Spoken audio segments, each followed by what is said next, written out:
Chercheurs et chercheuses de vérité, salam alaikum. Nous allons donc nous attaquer à cette cinquième partie. J'espère pouvoir la faire en 1 heure.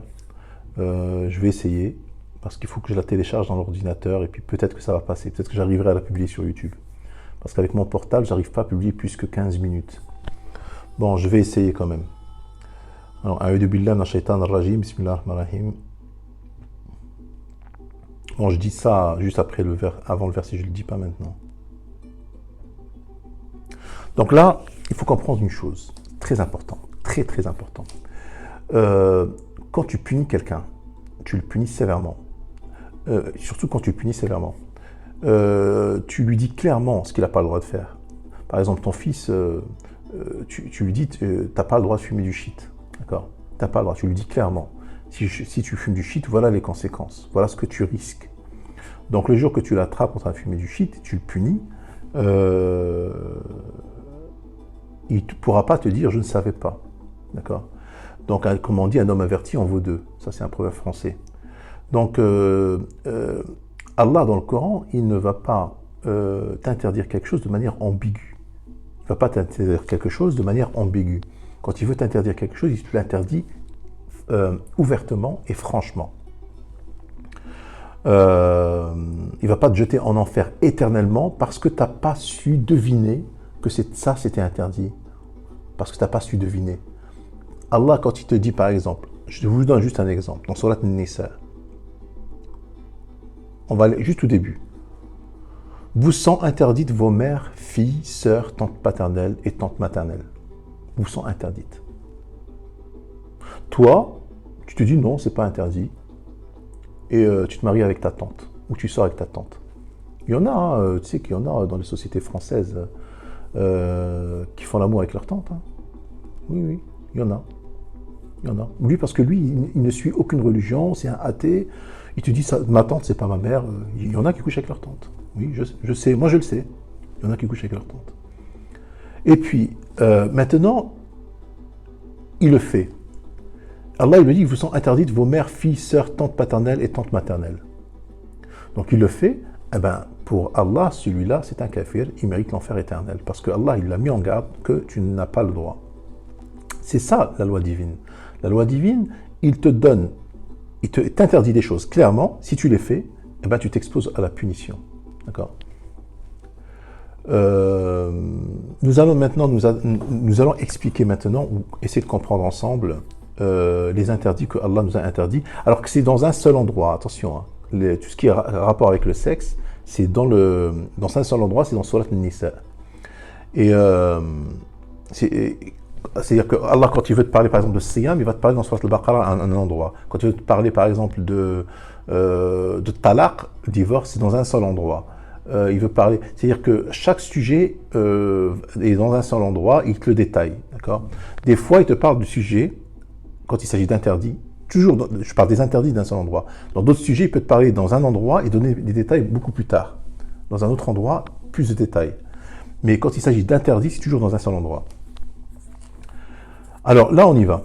A'udhu billah minash shaitanir rajim, bismillahir rahmanir rahim, le 22. Et n'épousez pas les femmes que vos pères ont épousées.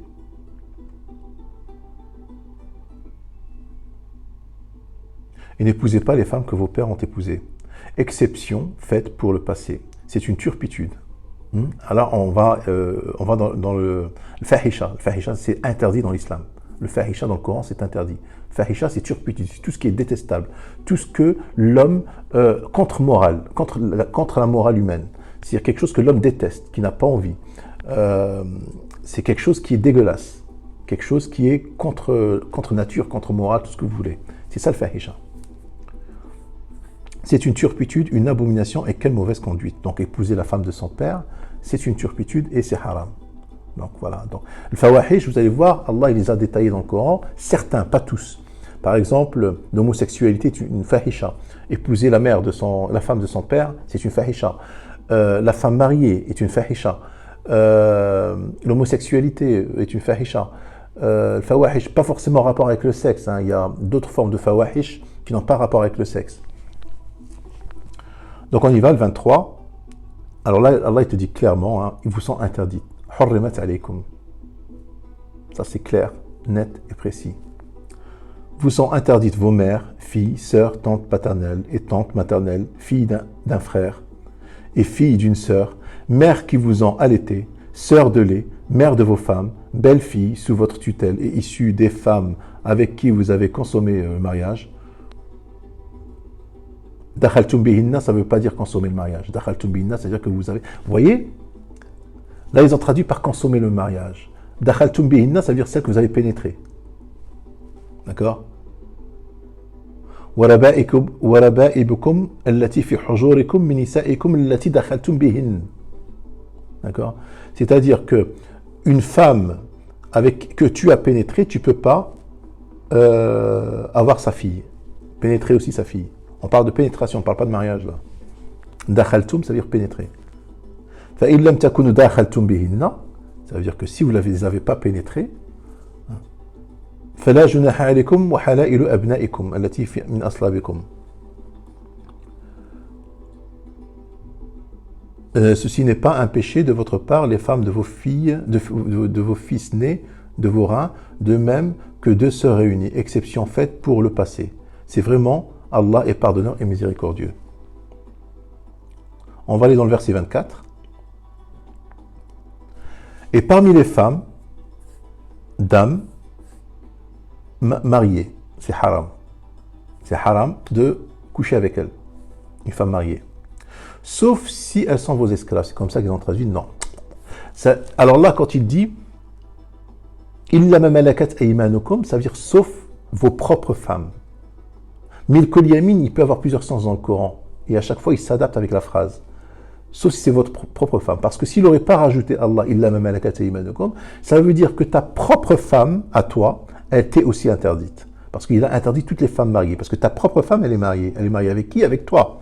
Mais elle te sera interdite parce que Allah, il a... Alors Allah, comme il dit que ces versets sont clairs, donc, sauf si c'est ta propre femme. Ta propre femme ne t'est pas interdite. C'est comme ça qu'il faut comprendre. Illa ma malakat aymanukum. Il ne s'agit pas d'esclaves. Kitab Allah alaykum wa hilla lakum ma wara'a dhalikum. Donc, tout le reste est licite. Tout le reste est licite. À part ta mère, ta fille, ta femme, les femmes mariées, tout le reste est licite.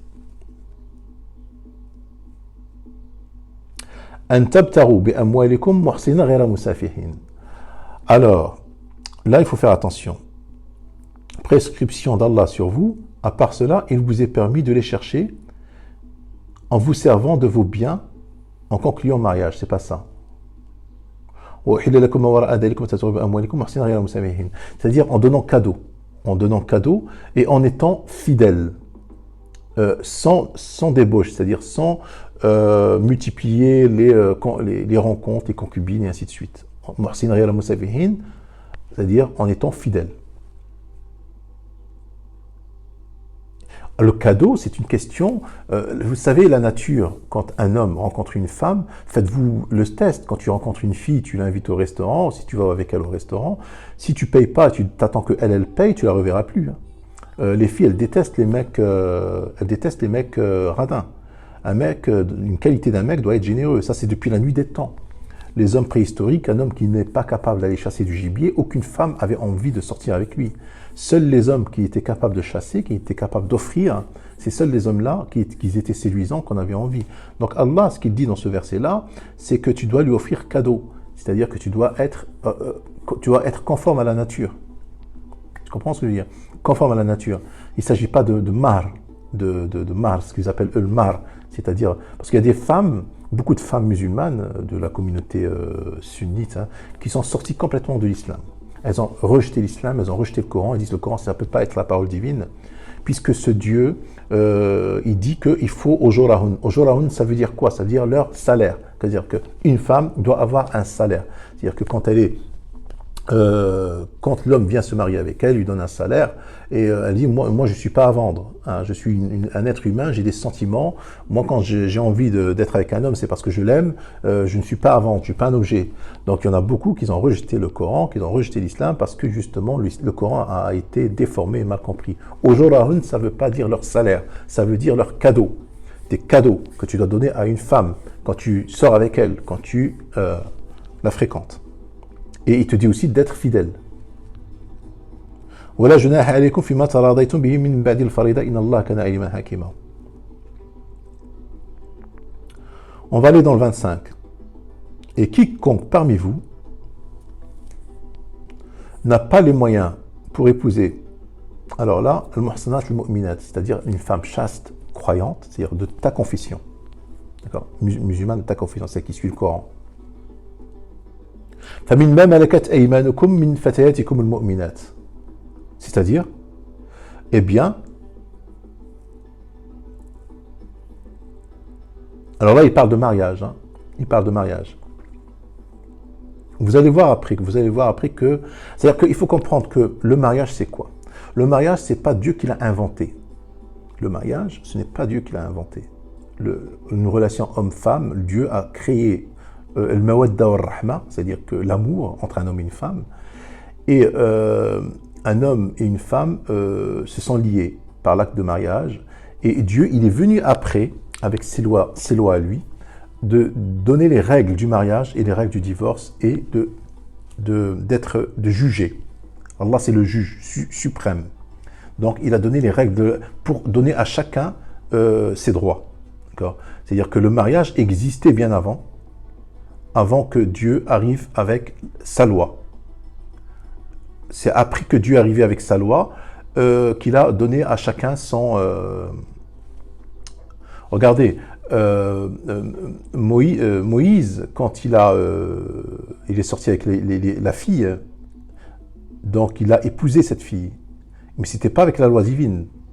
Il a épousé parce qu'il s'est mis d'accord avec son père. Son père, il lui a dit « Tamani hijaj wa ashra hijaj » et ainsi de suite. C'est seulement après qu'il a reçu la Torah. Il n'a pas reçu avant, il a reçu après la Torah. Donc le mariage existe et existait avant les lois divines. Donc Allah, il te dit, si tu veux te marier, parce que l'homme se marie depuis la nuit des temps, voilà les règles. Allah, il te donne les règles pour que tu vives sur terre avec justice, pour qu'il y ait de la justice sur terre. Donc on continue, le 25. Alors, celui parmi vous qui n'a pas les moyens d'épouser une femme croyante de ta confession, hein, eh bien, il peut épouser une femme croyante d'une autre confession. Une femme croyante d'une autre confession, attention, hein, pas une associatrice d'une autre confession. L'associatrice, qu'elle soit de ta religion ou d'une autre, l'associatrice, elle est haram. C'est-à-dire que tu dois chercher. Si maintenant une chrétienne, elle dit que Jésus est fils de Dieu, ça reste une associatrice. Ce n'est pas une femme croyante d'une autre confession, attention. Hein. Alors, justement, c'est ce qui confirme que Allah connaît mieux votre foi, car vous êtes l'un des autres.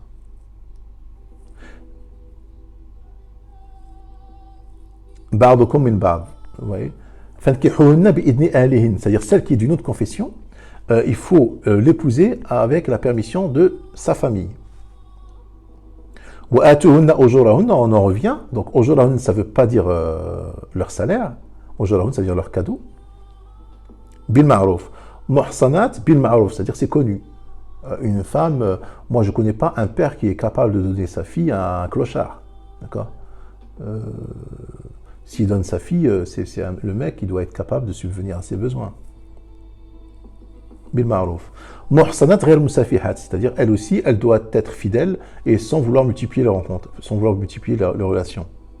Wala mutakhidati akhdan. Fa in uhsin, très très important. Alors, une fois qu'elle est à lui, fa in uhsin,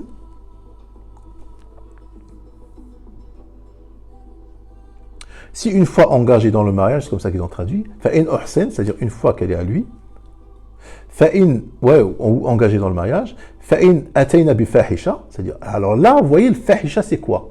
Ce n'est pas l'acte sexuel. C'est pas l'acte sexuel. Le fahisha, c'est une femme mariée qui va faire un acte sexuel. Elle est à quelqu'un déjà et elle va faire un acte sexuel. C'est ça le fahisha. Donc l'adab, ce n'est pas les 100 coups de fouet. Hein. L'adab, c'est la punition. Chaque société définit la punition, je veux dire, la punition. Chaque société définit la punition qu'elle doit donner à une femme mariée qui fait qui fait ça. Certaines, elles vont la priver de ses enfants, d'autres, ils vont... mais ça n'a rien à voir avec son coup de fouet, je vous assure. ذلك لمن خشي العنة منكم وأن تصبروا خير لكم والله غفور رحيم. Mais ce sera mieux pour vous d'être endurant. Alors endurant, ça ne veut pas dire d'abstinence, ça ne parle pas d'abstinence. Hein. Yuridullah, Allah veut éclairer, veut vous éclairer, vous montrer les voies des hommes d'avant vous, et aussi accueillir votre repenti, et Allah est omniscient et sage. Donc on revient tout de suite, tout avant le 15. Le 15, Allah dit وَالَّتِي يَأْتِينَ الْفَاحِشَةَ مِن نِسَائِكُمْ. Alors le fahisha, c'est quoi? Alors celles de vos femmes, il y en a certains qui ont dit c'est les guines, c'est les femmes entre elles. Ben non, c'est pas ça, parce que Allah il te dit فَامْسِكُوهُنَّ فِي الْبُيُوتِ. Donc deux guines, tu les enfermes dans une chambre, ben elles vont continuer à faire le fahisha de lesbiennes, si tu les enfermes dans une chambre. Parce que là, il te dit, celles de vos femmes qui font le fahisha, alors ils ont traduit par fornique, faites témoigner à leur rencontre 4 d'entre vous. S'ils témoignent, alors confinez ces femmes dans vos maisons jusqu'à ce que la mort les rappelle ou qu'Allah décrète un autre ordre à leur égard. En gros, il faut les enfermer jusqu'à ce qu'elles se repentent, en fait. Mais maintenant, une femme, parce qu'une fois qu'elle est enfermée, une fois que tu la mets en prison, c'est comme les prostituées qu'on a aujourd'hui, hein. Tu les attrapes dans la rue, tu ne vas pas les fouetter sans coup de fouet, d'accord? Tu l'attrapes, tu la mets dans une... tu l'enfermes, garde à vue, tu lui dis tu recommences plus, tu fais... voilà, et elle te dit ok, je recommence plus, et bien tu la relâches. C'est de ça qu'il s'agit dans ce verset.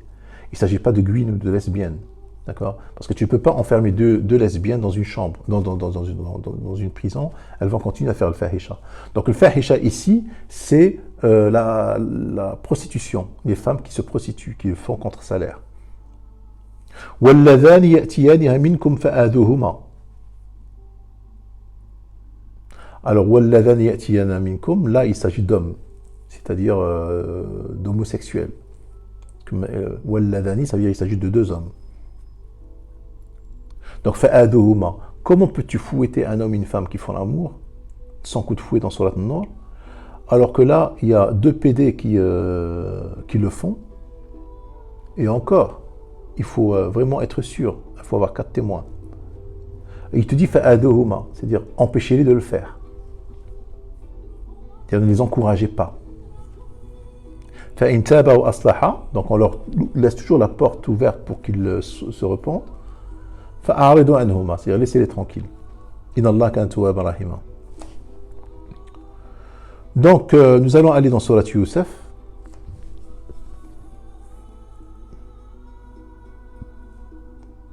On va voir que le fahisha, ce n'est pas un acte sexuel en dehors du mariage, mais le fahisha, c'est l'acte sexuel avec une femme mariée.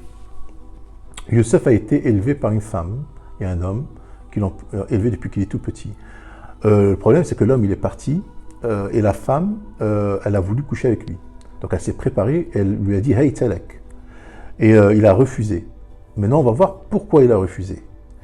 Là, il a dit dans le 25, dans le 24, il dit « Et elle le désira, et il l'aurait désiré, ne était ce qu'il vit comme preuve évidente de son Seigneur. Ainsi, nous avons agi pour écarter de lui, alors de lui, as-su ou al-fahsha. Encore le mot fahsha revient, fahisha. C'est-à-dire le mal et le fahisha. Il était certes un de nos serviteurs élus. » Donc, alors on va essayer de comprendre c'est quoi le fahisha. Est-ce que c'est parce qu'il devait coucher avec une femme, comme eux ils disent la fornication, ou l'adultère, c'est-à-dire une femme mariée? Et bien dans le 23, il y a la réponse, le 23. Or, celle, c'est juste avant, donc on est dans le 24, on va aller dans le 23. Or, celle qui l'avait reçue dans sa maison,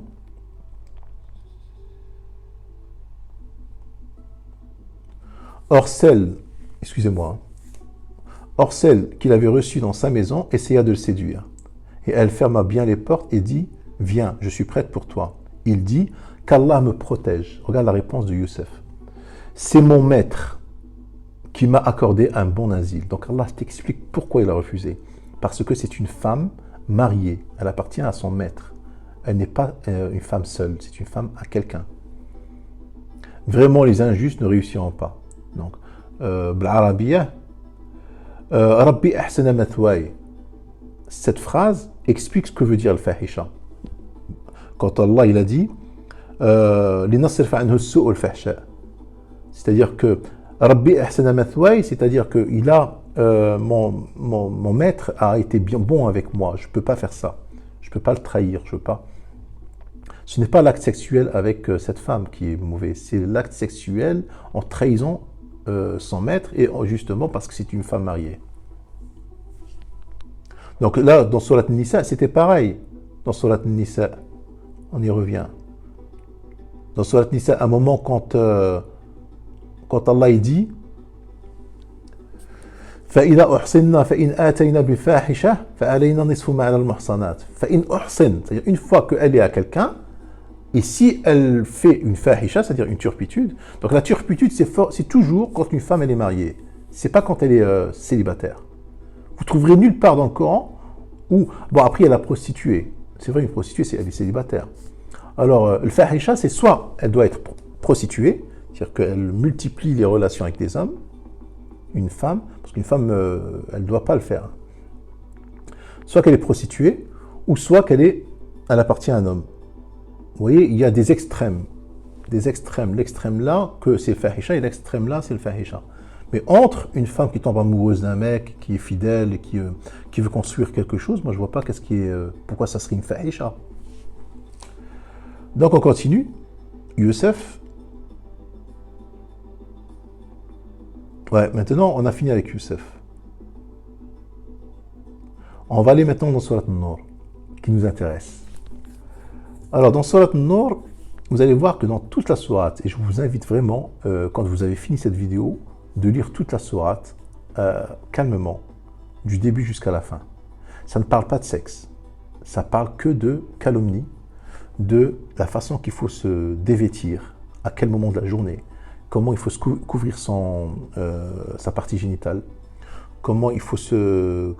quel comportement qu'il faut avoir. Quand tu rentres dans une maison, tu dois toquer. Parce qu'il faut comprendre que Allah parle à des sauvages. Là, c'est des sauvages. Le peuple de Mohammed, c'est des sauvages. Moi, quand je lis ce verset, franchement, qu'est-ce que je vois? Je vois des femmes nues qui ne se couvraient pas. Des hommes qui ne respectent rien, qui rentrent dans des maisons sans toquer, je vois des gens mauvais qui lancent des accusations et qui s'en foutent des conséquences que ça peut avoir dans un couple. Voilà ce que je vois quand je lis cette sourate. Et Allah, justement, dans cette sourate, il a voulu guider ces gens-là. Voilà ma guidance, voilà ce que vous devez faire. Il a voulu faire de ces sauvages des gens civilisés. D'accord? Donc on y va, on va au début. Ça va être un peu long, mais de toute façon, je vais me donner une heure. J'espère que ça va passer quand je vais télécharger sur Internet, sur l'ordinateur. J'espère que j'arriverai à le faire passer.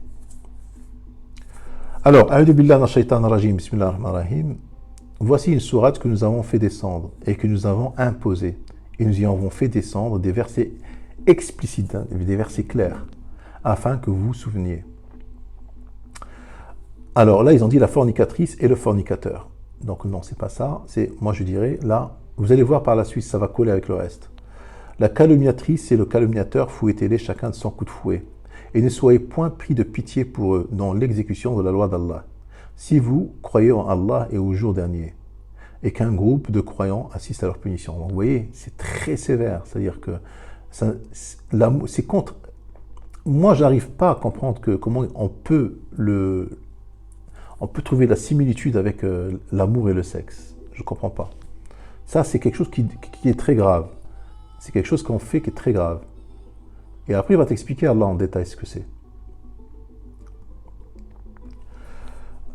الزاني لا ينكح إلا زانية أو مشركة والزانية لا ينكحها إلا زان أو مشرك وحرم ذلك على المؤمنين. Vous voyez, donc c'est au même stade que l'association. Le fornicateur n'épousera qu'une fornicatrice ou une associatrice. C'est l'une ou l'autre. Donc c'est quelque chose de très grave. Faire l'amour parce qu'on suit son instinct et l'association, c'est pas quelque chose d'instinct. Hein. C'est pas quelque chose de naturel, hein, l'association. L'association, C'est quelque chose de mal. C'est contre nature. Comment peux-tu être associateur? Comment peux-tu te comparer à ton créateur? C'est pas possible. Alors on continue. Et la fornicatrice ne sera épousée que par un fornicateur ou un associateur, et cela a été interdit aux croyants. Donc ce qui est interdit aux croyants, c'est d'épouser une calomniatrice et une associatrice. Donc moi, je ne peux pas épouser aujourd'hui une sunnite. C'est impossible. Allah me l'a interdit.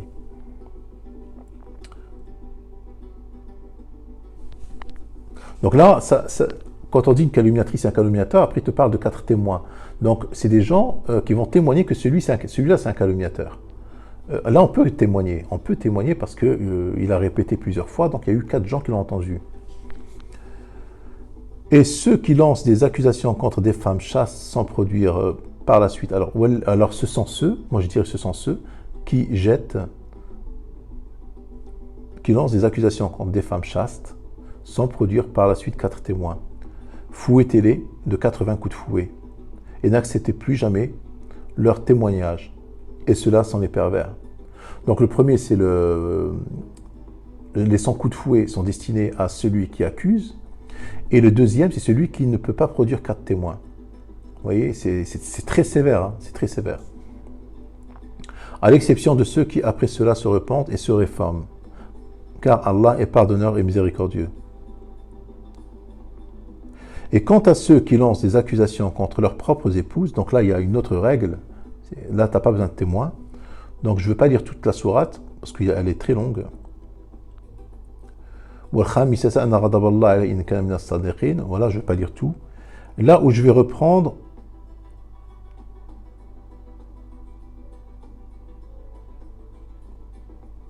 c'est dans le 11. Ceux qui sont venus avec la calomnie sont un groupe d'entre vous. Ne pensez pas que c'est un mal pour vous, mais plutôt c'est un bien pour vous. À chacun d'eux ce qu'il s'est acquis comme péché. Celui d'entre eux qui s'est chargé de la plus grande part aura un énorme châtiment. Pourquoi, lorsque vous l'avez entendu, c'est-à-dire cette calomnie, les croyants et les croyantes n'ont-ils pas en eux-mêmes conjecturé favorablement? Et n'ont-ils pas dit, c'est une calomnie évidente? Pourquoi n'ont-ils pas produit, à l'appui de cette accusation, 4 témoins? S'ils se produisent pas de témoins, alors ce sont eux, auprès d'Allah, les menteurs. Donc vous voyez, c'est des menteurs. Et ils mentent et ils font du mal aux gens. C'est ça, en fait, qui s'approche de l'association. Quand vous complotez de nouvelles avec vos langues et disent... Alors, c'est très important le 15. Hein, quand vous colportiez la nouvelle avec vos langues et disiez de vos bouches ce dont vous n'aviez aucun savoir et vous le comptiez comme insignifiant, alors qu'auprès d'Allah, cela est énorme. Vous voyez, c'est énorme auprès d'Allah. Et pourquoi, lorsque vous l'entendiez, ne disiez-vous pas, nous ne devons pas en parler, gloire à toi, Allah, c'est une énorme calomnie. Donc il s'agit de calomnie. Depuis le début de la soie, ça parle de calomnie. Ça ne parle pas de sexe. Allah vous exhorte à ne plus jamais revenir à une chose pareille si vous êtes croyant. Si tu reviens à une chose pareille, ça veut dire que tu n'es pas croyant. Allah vous expose clairement les versets, Allah est omniscient et sage. Ceux qui aiment que la turpitude, alors là, tu vois, c'est une fahisha, zina. Zina, c'est une fahisha. D'accord? Zina, c'est une fahisha, ça ne veut pas dire le sexe en dehors du mariage, non. Zina, ça veut dire la calomnie. Ceux qui aiment que la turpitude,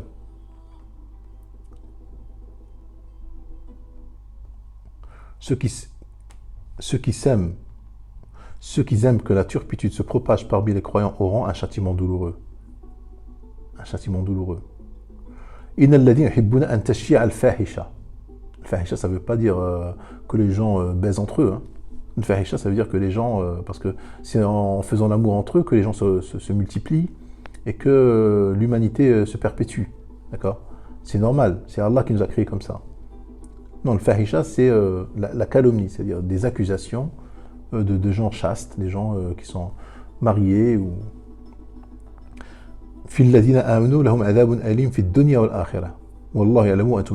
Regardez, très très important, très très important. Ceux qui aiment que la turpitude se propage parmi les croyants. auront, c'est-à-dire des menteurs, des calomniateurs, auront un châtiment douloureux ici-bas. Ici-bas. Oui, au début de la vidéo, quand je vous ai dit, c'est des gens qui sont incapables d'aimer. Ici-bas, comme dans l'au-delà. Allah sait et vous, vous ne savez pas.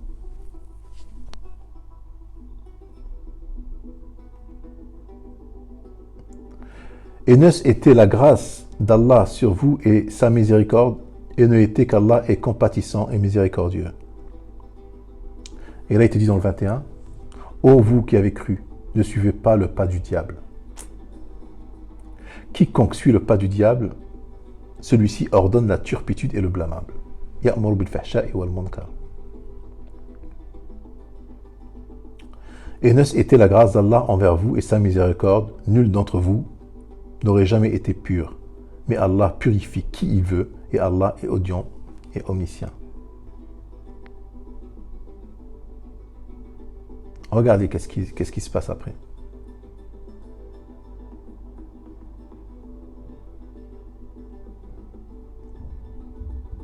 Dans le 23, il te dit, ceux qui lancent des accusations contre les femmes vertueuses, chastes,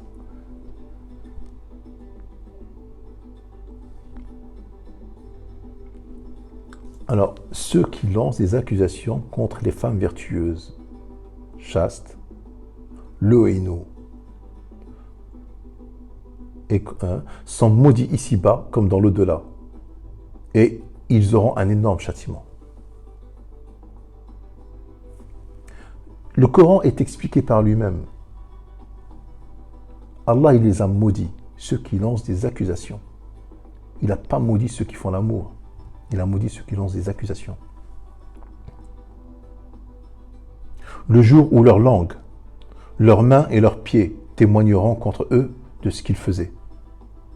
Ce jour-là, Allah leur donnera leur pleine et vraie rétribution. Et ils sauront que c'est Allah qui est le vrai, le tout évident. Après, il te dit, les mauvaises femmes aux mauvais hommes, bon, al-khabitat al-khabitin, ça ne veut pas dire mauvaise femme ou mauvais homme. C'est-à-dire que les mauvaises paroles, khabitat, c'est-à-dire la parole, mauvaise parole aux mauvais hommes. Et ainsi de suite. Après, dans le 27, il te montre la conduite à prendre. Si vous, ô vous qui avez cru, n'entrez pas dans des maisons autres que la vôtre avant de demander la permission d'une façon délicate et de saluer leurs habitants. Cela est meilleur pour vous. Peut-être vous souviendrez-vous. Après, il te parle dans le 28, donc il t'explique, et là, il te parle dans le 31, il te parle, alors pour les sunnites, c'est dans ce verset-là que Allah a prescrit le voile sur la tête, alors qu'il ne s'agit pas de voile sur la tête, il s'agit de tissu de fermentation sur le vagin des femmes, et qu'elle ne doit pas se dévoiler. Donc on parle de tenue, on parle de pudeur, on parle pas de voile sur la tête, on parle de slip en fait. En gros, c'est ça. Il faut comprendre que même en Europe, la culotte, elle n'a été inventée qu'il y a 150 ans. Au Moyen-Âge, en France, on ne portait pas de culotte. Les femmes n'avaient pas de culotte, n'avaient pas de dessous. Mais il faut comprendre que là-bas, comme c'était un pays chaud, les femmes, peut-être, elles mettaient des tissus très, très fins, et comme elles ne portaient pas de culotte, on voyait à travers. Donc, Allah, comme c'était des sauvages, Allah a voulu les rendre civilisés.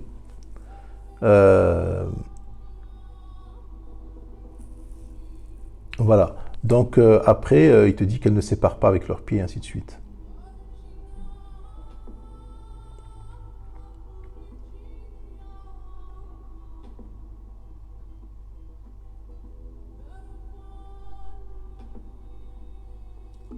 Voilà, donc nous allons maintenant définir que veut dire. Alors là, il t'a dit dans cette sourate, il y a un moment, il te parle de l'bera, le mot bera. Le mot bera veut dire prostitution dans le langage coranique. Pourquoi dans cette sourate, attendez, je cherche juste le verset.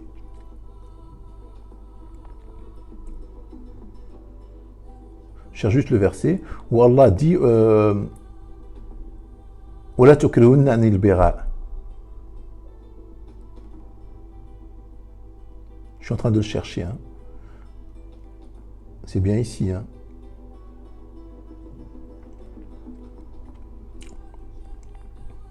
À un moment dans Surat An-Nur, il te dit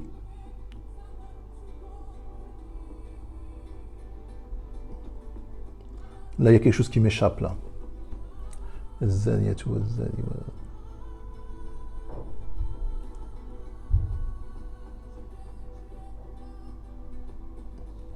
Je crois que c'est pas ici. Ah voilà, voilà, c'est le verset 33. Allah il te dit un moment, et quand il te dit un moment, concluez un contrat, et ainsi de suite, et donnez-leur leurs biens. Voilà, il te dit, ne contraignez pas vos femmes à la prostitution. Ne contraignez pas vos femmes. Alors, vos femmes, ça ne veut pas dire vos esclaves. Hein. Vos femmes, ça veut dire ta propre femme, celle avec qui tu es. Il y en a qui l'a donnée hein, pour qu'elle touche un salaire, pour qu'elle lui apporte de l'argent. Vous savez, moi j'étais une fois assis au Maroc. J'étais assis au Maroc dans un café. J'avais un pote à moi, il tenait un café. Il m'a dit, tu vois le mec là-bas? Je lui ai dit, ouais, quoi? Il m'a dit, ce mec-là, sa femme, il reste 4 heures dans le café. Il prend un café avec son fils. Hein. Le pire, c'est qu'il venait avec son fils. Normalement, quand on va à un café, on ne va pas avec son fils, on va voir des potes. Mais il allait dans le café pour tuer le temps, en fait. Il restait 4 heures. Il me dit, sa femme, elle se prostitue. C'est-à-dire, ce mec-là, il laisse... Il vide, en fait. Il ne travaille pas. C'est un mec qui ne travaille pas.